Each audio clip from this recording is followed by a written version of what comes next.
ว่าเก่งแท้มื้อนี้นะ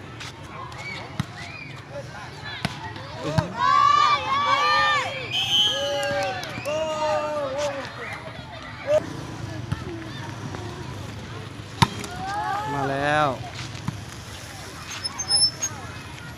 เอาไฟทีมนั้น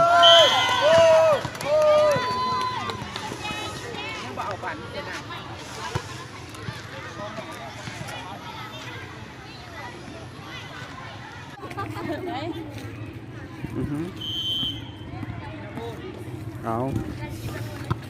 สืบมาแล้ว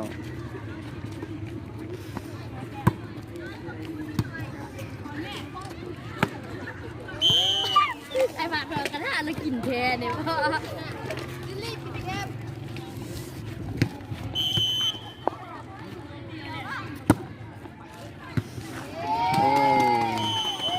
เชื่อว่าชนะไปเลยเนาะลูกนี้เชื่อว่างามสุดยอดตึกซองเป็นฝ่ายชนะเนาะ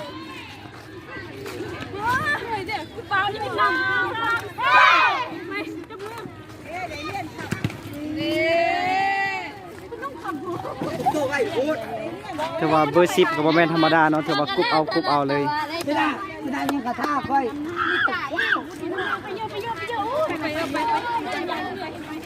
อันนี้มันนานคนตรงนี้จะปีเด็ดที่ปีไหนจ้ะดูปีเฮ็ดปีละกูเมื่อยแทบเมื่อยว่าเมื่อเขาไปที่เมื่อยด่า